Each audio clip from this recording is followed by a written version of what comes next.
Kondo-san.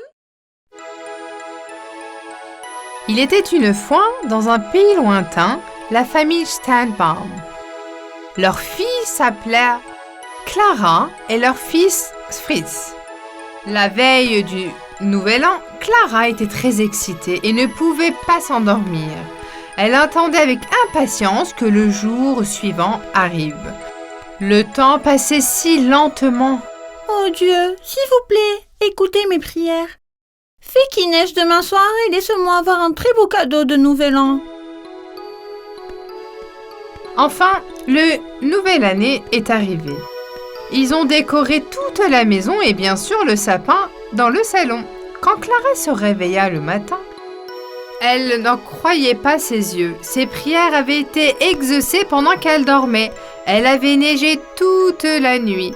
Tout était recouvert de neige. Père et sœur, ensemble, regardaient la neige par la fenêtre et attendaient l'arrivée de leur oncle. Enfin, on vit l'oncle Drosselmeyer au début de la route. Mais de loin, elle pouvait voir que le grand sac qu'elle tenait à la main était rempli de cadeaux. Il arrive. Il arrive, maman.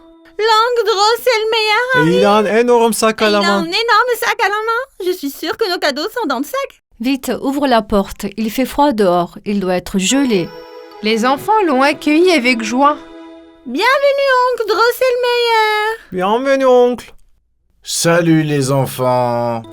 Le vieil homme s'est immédiatement assis près de la cheminée pour se réchauffer.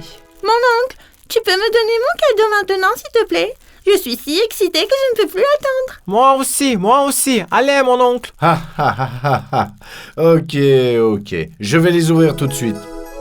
Leur oncle ouvrit le sac à cadeaux et donna la grande et belle boîte à Clara et l'autre à Fritz. Clara, qui a ouvert la boîte avec excitation, a crié de joie quand elle a vu le soldat Casse-Noisette à l'intérieur. Mon cher soldat, j'allais danser avec toi. Quel dommage. Je n'ai même pas encore eu la chance de jouer avec toi. Je suis si heureux qu'il te plaise, Clara. À ce moment-là, Fritz, qui regardait Clara, a rapidement ouvert son propre cadeau. Une grande souris noire habillée en pirate est sortie de sa boîte. Mais Fritz n'a pas du tout aimé son cadeau. Elle voulait que le cadeau de Clara lui soit donné. Il jeta rageusement la souris par terre et prit Casse-Noisette des mains de Clara et le claque contre le mur. Ses yeux étaient pleins de jalousie. Fritz? Je veux un casse-noisette aussi. Je n'aime pas du tout cette souris. Pourquoi le cadeau de Clara est-il meilleur que le mien? Ne dis pas ça, Fritz. Ton cadeau est bien aussi. C'est très gentil de la part de ton oncle d'avoir pensé à toi et d'avoir apporté un cadeau. Tu es impoli d'agir comme ça. Je m'en fous. Je ne veux pas de cette affreuse souris. Clara, qui se rendit à l'endroit où la casse-noisette était tombée, remarqua qu'un de ses bras était cassé. C'est un petit jouet. Que peut-elle me faire? On peut probablement parler et arranger les choses. Ne sois pas triste, Clara. Je vais les réparer tout de suite. Il sera comme neuf. Ne t'inquiète pas. Oncle Drosselmeyer a immédiatement collé le bras de Casse-Noisette et l'a réparé. Fritz, qu'est-ce que tu as fait n'est pas bien. J'avais beaucoup plus de soldats. J'avais l'intention de te surprendre plus tard, mais tu as maintenant perdu ta chance. À la fois en colère et triste du comportement de Fritz, son oncle a caché la boîte pleine de soldats dans un armoire. Mais oncle...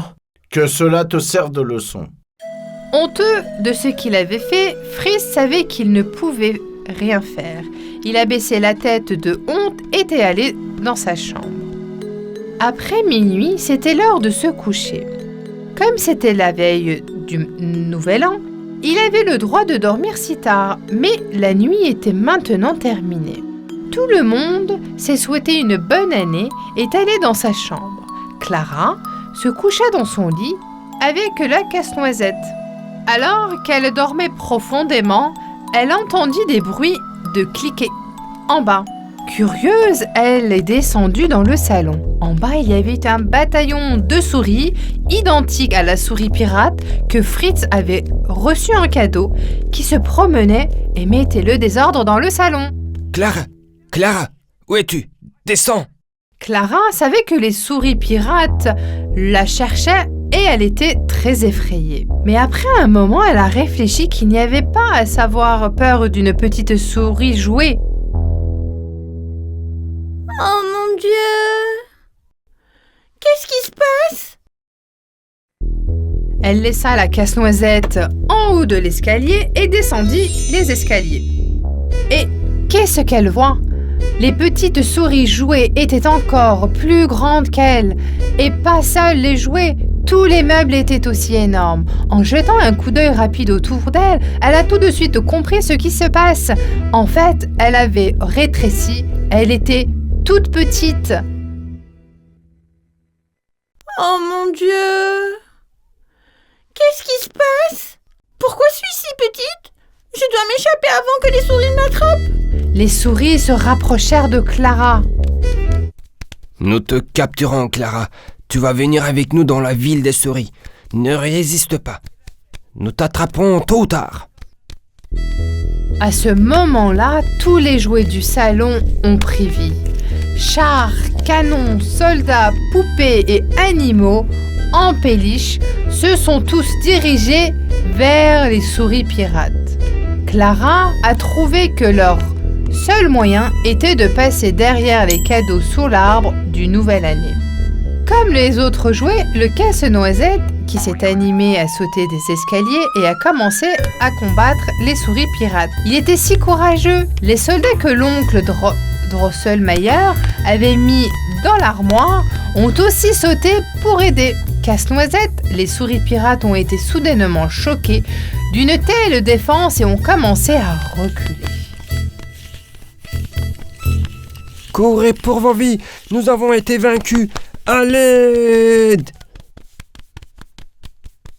Clara, Clara, tu peux sortir maintenant. Les souris pirates se sont enfuis.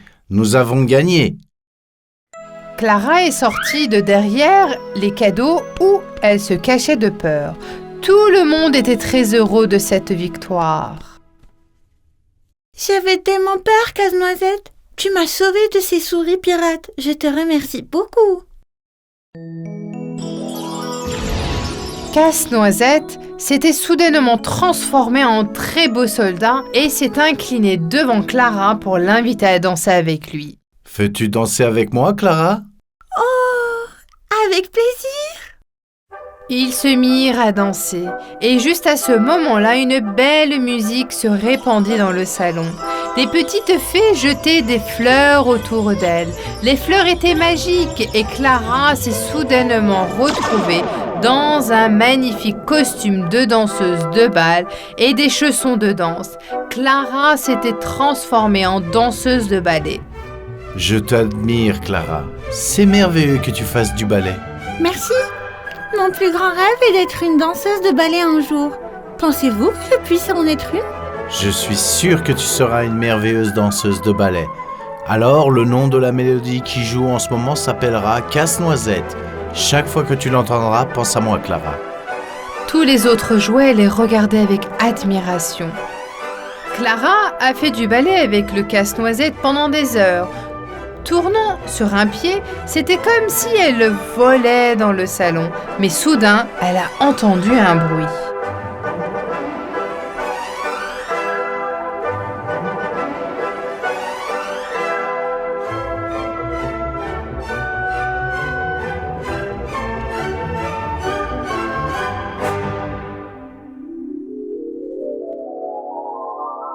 Clara, Clara, réveille-toi ma chérie, c'est déjà le matin.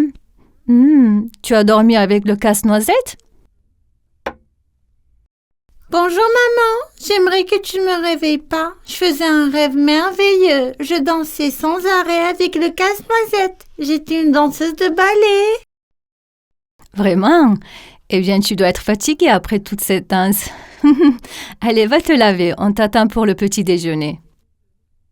Elle a vraiment pris le casse-noisette dans ses mains et a commencé à danser avec lui.